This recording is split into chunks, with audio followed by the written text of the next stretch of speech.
The physical shape of the internet really isn't that different from what we had 50 years ago. It's gotten bigger, we have better wireless, and we've switched from copper wires to fiber optic cable, but it's still one big physically connected system. A kind of arterial network strung between telephone poles and laced through underground conduits, connecting basically every computer in the world. But that might be about to change. A handful of companies are trying to build a new type of internet, one that doesn't run on physical cables. And instead of going underground, they're building it in space. This is what a satellite-based internet would look like. Hundreds or even thousands of satellites orbiting the Earth. It's expensive to launch and maintain a network like this, but there are already a few up and running. SpaceX's Starlink project is probably the most famous, thanks Elon, but OneWeb is also fleshing out its satellite constellation, and Amazon's Project Kuiper secured a massive contract to launch a planned 3,236 satellites. There have been satellite internet services available before, but those have been geosynchronous satellites, maintaining a stable orbit over a specific spot on Earth. That orbit only works if the satellites are at a specific altitude, just over 22,000 miles up, which is so far away that the services tend to have awful latency. The new generation of satellite internet systems are doing it differently. They're putting their satellites in low to medium Earth orbit, between 200 and 1,200 miles up, which means you can finally get a low enough latency to make internet service really work. The lower orbit also means the satellites have to go a lot faster to keep from falling, so they're always moving around relative to a particular spot on Earth. To make it work, you need a whole network of satellites, so when one drops out of line of sight, there's already another one coming into view.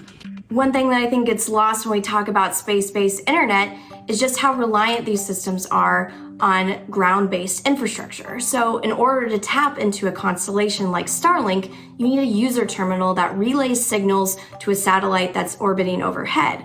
That satellite then needs to relay those signals down to a ground station that's connected to existing fiber optic infrastructure. That ground station then relays those signals back to the satellite, which then relays them back to you and your user terminal. But without those ground stations, the entire system wouldn't work. And so you need them populated in certain locations all over the globe. And you need to be within several hundred miles of those ground stations in order for you to get the communications that you need. Think back to that big network we showed you at the beginning. We take for granted that major services like YouTube and Netflix will operate out of regional data centers, and that those data centers will be in central parts of the internet backbone, places like Northern Virginia and Southeast London. But if a large portion of the internet users are connecting through orbiting satellites, that starts to look different. For terrestrial networks, the hardest part is the last mile, that last bit of fiber connecting the backbone to your house. It's the most expensive part of the network to build and also the most delicate to maintain. So if you lose service, there's a good chance your neighbors did too. And restoring it is just a question of how quickly the local service crew can get out to you. But that's not necessarily true for satellite internet, and it could really change the economics of how remote areas connect. Now, we're still a really long way from that happening. Right now, the best case scenario for these companies is having a small sliver of total users connecting through satellite networks. But keeping that many satellites in the sky is still a huge engineering challenge, and it can cause real problems. The astronomy community is very concerned about large mega constellations like this because of what kind of impacts they can have on their research and their study of the cosmos.